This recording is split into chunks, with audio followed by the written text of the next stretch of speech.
With love and gratitude, I welcome you, dear Peace Companions. The purpose of today's episode 0 is essentially to tell you what to expect on this channel, why there is an incredible need for this right now, how we will conduct the meditations, and I would also like to explain or demonstrate to you, supported by a scientific perspective, what the true power of peace meditation is and how it should be practiced. To do it in such a way that it truly contains a world-changing force. First of all, I have to say that you are very much needed. All of us are very much needed in today's world as the dark forces are gathering with great intensity. Those who are capable of higher level perceptions, they obviously see this, and whoever I talk to, even high level spiritual teachers, all sense the same thing, that a massive, increasingly dense and darkening force is gathering to turn the world in a bad, negative direction. And this is the kind of world we live in, where this is happening right now. Moreover, it is happening now, and it is happening with increasing intensity. Now is truly the time for the light to gather as well, for the light to begin connecting, and in this way to bring strength and support to changing the world. You see, light never fights on its own.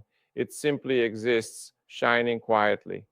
So basically, if we connect and become a great unified light, all the little ones together, we can make a real difference.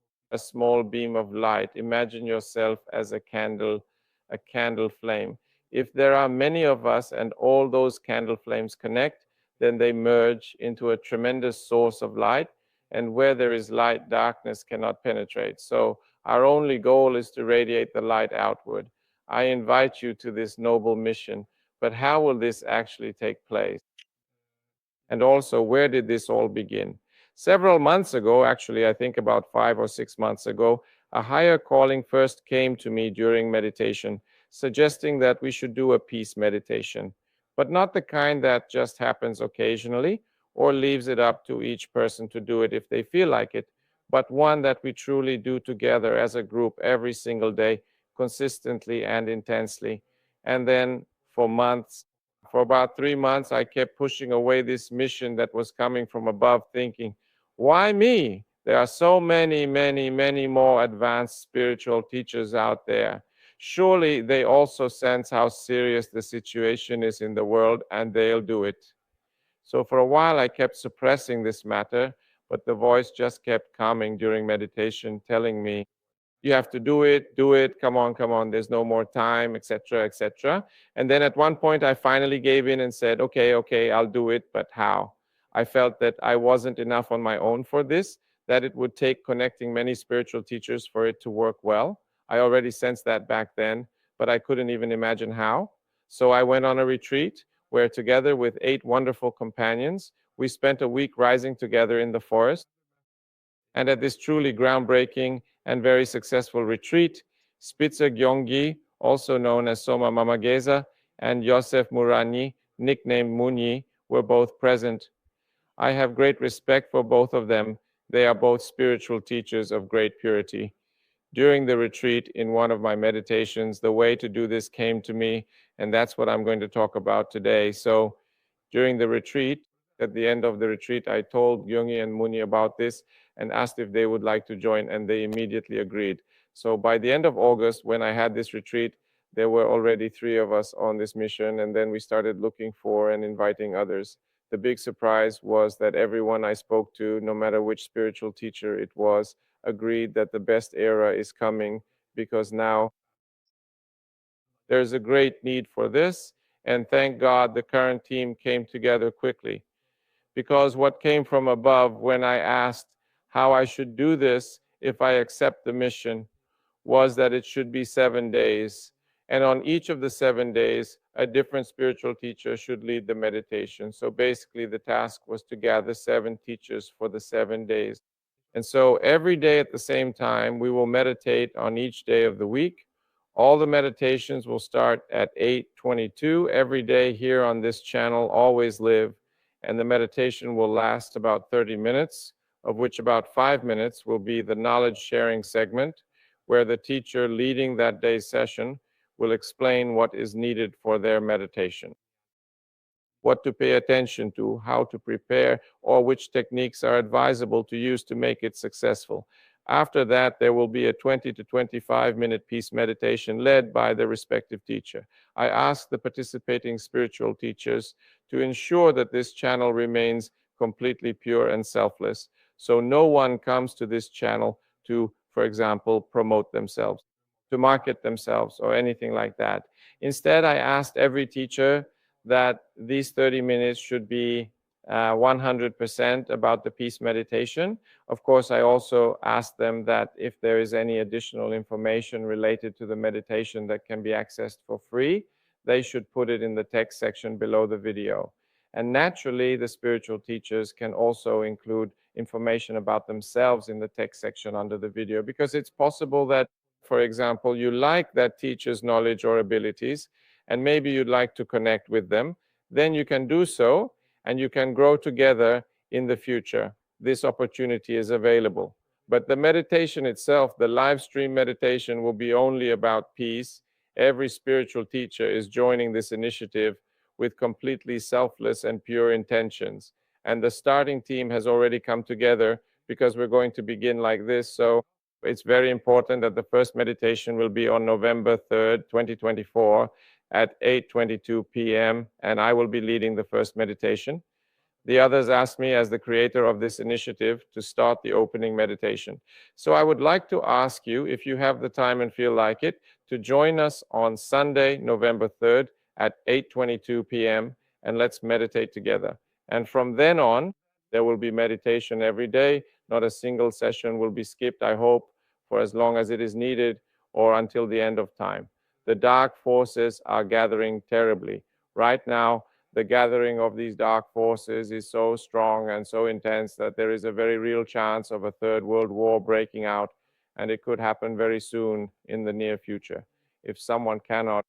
High level perceptions, meaning they don't have such high level connections and they just live their everyday lives, reading the news and online articles, maybe reading a bit between the lines in the news broadcasts, they can come to the same conclusion in an instant. So today there is a complete parallel between rational thinking and spiritual perception. It's clear that the great powers are clashing in the world, there is enormous tension building up between the great powers, but this tension can also be felt at the level of everyday people. Since most people are sinking deeper and deeper into materialism, we label people, everyone is irritable, everything is speeding up, society as a whole is overdriven, overstressed, the whole world is like a disturbed beehive. The tension between poorer and richer countries is growing. And all these different kinds of tension. Then there's the incredible and ever increasing social burden caused by climate change. And all of these together are really nothing more than a warning sign, a final great global warning sign that it's time to change. How should we change? Well, if the dark forces are gathering, then the light must gather as well. Imagine yourself as a candle flame. And this candle flame on its own is very little when it comes to shining light into the pitch black darkness. But if we bring together many candles in one place, it becomes a huge source of light. And the small candle flames, strengthening each other, create such a powerful source of light that we can truly change the course of the world with it. How can we change it? Or perhaps, how can we begin to transform it for the better? Well, one effective way is with peace meditation, a practice that has been used by many people throughout history. But why does peace meditation work? And how exactly does peace meditation work to bring about positive change? I'd like to talk briefly about this important topic, because if you listen to it, if you really pay attention to what I'm about to share, it might give you strength, encouragement, and perhaps even a sense of hope. Sometimes just hearing about these things can make a difference. So let's take a moment to explore this together.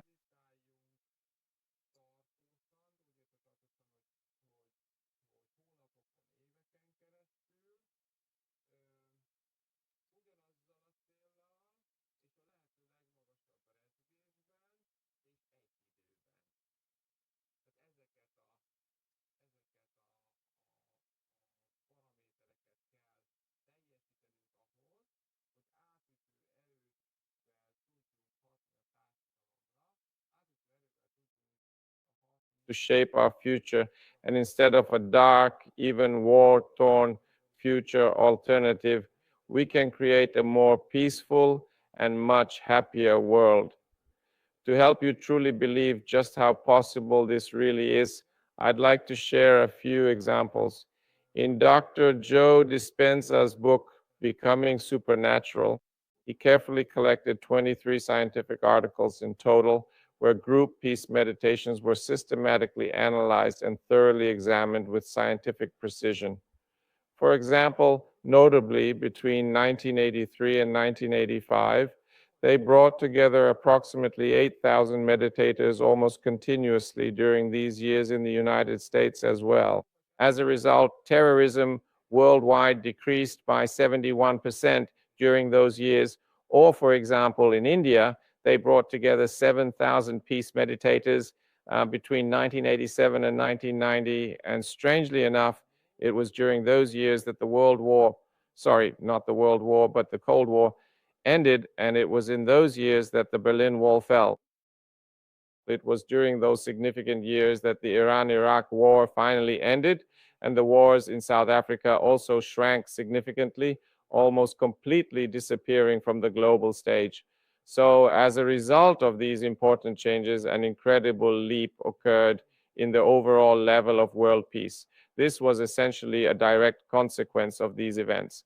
Essentially, if several thousand people meditate for peace consistently, then how truly incredibly powerful an effect this has on humanity and even on the future of the entire globe. In fact, at Princeton University in America, they conducted studies, scientific studies, which found that the state of the Earth's surrounding electromagnetic field is directly affected by the collective mental state of humanity as a whole, including the thoughts, emotions, and intentions of people everywhere. And the state of the Earth's electromagnetic field is influenced by large group peace meditations, which have been shown to create measurable changes. So fundamentally, spiritual knowledge and scientific understanding have now come together, and we know exactly what a truly tremendous and wonderful force this is. But how does this force work? Because I think that maybe many people in the audience are still skeptical, even though these were facts, scientific facts. Or, for example, I forgot to mention that in the Gaza Strip, they also held peace meditations for months. And on the days when they were able to organize large group peace meditations in significant numbers, then on those days, the number of war-related deaths and fires caused by the war decreased by 76%. But now, moving from the examples to how this actually works, basically, I would start with David R. Hawkins, who is a wonderful teacher and introduced the Hawkins scale of consciousness, where he said that the human soul can enter into vibrational states associated with 17 primary emotions. So the soul also has a vibrational level, just as the mind and the body do. I usually talk about this in more detail on other channels. Now, I won't go into the vibrational levels of the body and mind, although it would be important, but due to time constraints, I can't do that now. However, I will provide free informational links with the video, so anyone interested in the topic can delve deeper. Let's stick to the vibrational levels of the soul for now. The point is that our soul also has a vibrational level, which, unlike the mind and body, cannot yet be measured physically. Today, we can already measure the vibrational level of the mind and the body. We can also measure the vibrational level of the soul, in fact, reproducibly, but through a kinesiological method, so indirectly. Now, for this, David R. Hawkins conducted 300,000 kinesiological measurements in the 1990s, and he defended this system in his doctoral dissertation at an American university. So basically, David R. Hawkins was a professor of psychiatry, and the main point is that he created a relativized scale between 0 and 1,000 kinesiological units, and he said that the human soul, in fact, can experience 17 levels of spiritual vibration on this scale. And these 17 levels look like this. A kinesiological value of 20 is shame, 30 is guilt, 50 is apathy, 75 is grief, 100 is fear, 125 is desire, 150 is anger, 175 is pride, and 200 is courage. Here, just below courage, there is a very important threshold. A line at 250 is willingness, at 310 is neutrality, at 315 is willingness, at 350 is acceptance, 400 is reason, 500 is love, 540 is joy, or in another translation, serenity, 600 is peace. This will be very important. I'll come back to this soon, so let's remember it. And 700.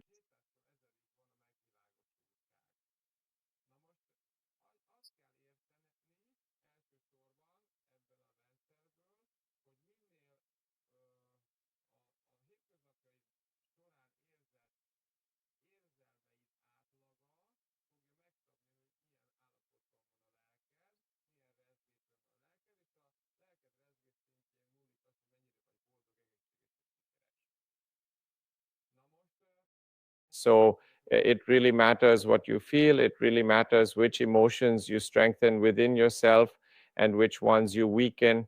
These emotions beautifully indicate what kind of vibrational value each one has. Now, what's exciting basically is that what you also need to know, in addition to this, is that the levels of spiritual vibration have an interesting effect or consequence, which is that the levels of spiritual vibration influence the state of the electromagnetic field around our body. And through this electromagnetic field, people who are near each other affect one another even if they are not talking. So, for example, if a high vibration spiritual healer or teacher enters a room, even if it's a stadium with 80,000 people, those 80,000 people will quickly find themselves in an elevated mood. Why? Because the high vibration master raises them to a higher vibration. It's important to know that the scale is actually logarithmic, which means that a person with a high vibration, someone living at the spiritual vibration level of love, for example, can raise the vibration of 10,000 or even 100,000 people. But at the same time, if, say, two people meet in a square and one of them has a very low vibration while the other is of average vibration, what happens is that the person with the very low vibration pulls down the average one, while the low vibration person starts to rise. This is how energy vampires work. People say someone is an energy vampire, that they intentionally drain your energy. They don't intentionally drain your energy. It's just that this energy system, these spiritual vibration levels, strive for balance. So if there is an average vibration person and a low vibration person, then if they connect or come close to each other, the vibration of the low vibration person starts to rise, while the higher vibration person's level starts to decrease until they balance each other out. And of course, the person labeled as the energy vampire becomes more and more enthusiastic, talks more and more, and feels better and better in the company of the average vibration person. Meanwhile, the average vibration person feels as if all their life energy had been drained. And next time they try to avoid this energy vampire. Poor person isn't really an energy vampire. They're just operating at a very low vibration. Or, well, you could call them an energy vampire, but this way you understand how it works. And basically, this group dynamic is extremely important because if many people meditate together, what happens is that these energies, these can add up. And here's the point. And by the way, it's also been proven that it's not necessary for these meditations to take place in the same physical location because these energies can still connect. This has now been proven as well and has been examined through various experiments.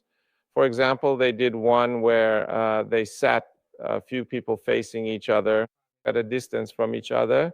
This was done at a German university recently, and they observed on a quantum level and on an electromagnetic level whether there was any flow of information between the two people who were not talking to each other and had no contact, sitting independently. And it turned out that there is some connection even if they do nothing with each other. Then after that, they did the same thing, seating people at the same distance. Two people who were experienced meditators and already capable of opening the heart field. This is the 500 vibration. And when these two people, both able to open their heart fields, sat facing each other and began to meditate, opening their hearts toward one another, the flow of information between the two people multiplied by millions. on a quantum level and in a way that was detectable in the electromagnetic field, and the electromagnetic field, its state changed. So basically, this too can now be measured and proven experimentally. The only difference is that science is still just scratching the surface, observing, gradually realizing, and awakening to it, while in the spiritual world, this has a tradition going back thousands of years, and we know from ancient writings that this works. And of course, we also know it from our own experiences. So those who know this system experience it in their own lives every day, that this is indeed how it works. Or for example, this is why in ashrams it is considered a great honor to meditate with high vibration spiritual masters. And when we meditate near them, we are able to have much more effective meditations, achieving inner silence much more easily, and so on. Why? Because the vibration of the master elevates those people who are meditating in their presence. So this is how the power of group meditation works. And what did I say? I said, what is needed to change the world? Well, to change the course of the world, the future, we need many people to meditate together. That's why I ask you, on whichever day of the week you feel like it and have time, come in and let's meditate together. By the way, it's important for me to say that by doing this, you are also doing the most you can for yourself. Because anyone who is afraid, who meditates for an hour for their own peace, will experience the next day in a state of flow. So you're also doing the most for yourself. If you don't believe it, try it. I've tried it many times, and it really works. After half an hour of peace meditation, the next day unfolds in an incredible flow. So everything goes better, or just the way you want it to. Try it and see if it works. I'm sure it will. I look forward to your feedback. So basically, by selflessly meditating for peace, for world peace, you are actually doing the greatest good for yourself as well. But why is that? Well, because on the Hawkins scale, which I just listed earlier, the 16th level is the vibration level of peace. This is the 600 kinesiological value. And this is the highest vibrational emotion that an ordinary person can feel. Since enlightenment, the state of enlightenment, which is a profound and deeply transformative experience, is fundamentally not something that is given to everyone by default, but rather to immerse yourself in a state of inner peace, or to rise and elevate yourself to a place of peace, is indeed possible for anyone who truly seeks it. So, as I mentioned before, your average level of happiness, your overall success in life, and your physical as well as mental health all depend on the average vibrational level of your emotions throughout the day. If you spend half an hour each day in the feeling of peace, for example, through a group peace meditation, then you raise your average spiritual vibration level every day, and this will have a huge impact on the course of your entire life. It doesn't matter whether you look at your health, your successes, or your average happiness. This will have a tremendous effect on your personal life. So this is how you can do the most for your personal life, not just for the world. And now let's move on back to group meditation. How does it become successful? Well, if many of us do it, right? That's why it's important that whenever you have time, join in. And if you feel that this is a pure initiative, if you feel comfortable recommending it to others, then invite others as well. I ask you to try to spread the word, help so that as many people as possible can join. Secondly, we should meditate at the highest possible vibration, which is why we need to meditate on peace, because this is between 600 and 699, a vibration value between 600 and 699 on the kinesiology scale. This is the vibration that all of us can still generate during a group meditation. Even if a master were to say, let's now rise to the level of enlightenment, probably not many out of the hundreds or thousands of meditators would succeed, because that's not so easy. But rising to peace is likely something all of us can do. It's very important that we do it at the same time, because that's when the energies add up. There was a comment. I started promoting this channel, this opportunity, and then someone commented that they've been meditating for over 20 years, every single day, and they don't really see any change in the world because of it, so they don't feel like it's such a big deal. And well, I didn't reply to that comment online. I didn't want to write back. to get into philosophical debates like that. I let it be. This is his truth, his reality, and that's fine. But as I mentioned about candle flames, each candle flame obviously brings some light into the world, but it can't change the darkness of the world on its own. That's why we need to connect. And basically, that's why it's so important for many of us to meditate at the same time, because in that case, we can create a much greater impact. So if everyone does it separately and randomly, it won't have the same power. So that's why we meditate together, as many as possible, in the highest possible vibration, focusing on peace at the same time. That's why we'll do this every evening at 8:22 p.m. And if we do it this way, we will basically achieve success. According to my own engineering estimates, so based on the Hawkins scale, I made engineering estimates, which I calibrated a bit, and also recalibrated them based on the scientifically monitored peace meditations known so far. And it turned out that if 3,000 to 5,000 people here in Hungary can meditate for several months, about 3 to 5 months, then we will achieve that the Russian-Ukrainian war will stop through peace meditation. And if we continue meditating, we will also achieve that. Instead of a third world war escalation, the extremely tense situation between the great powers will be resolved through a peaceful transition.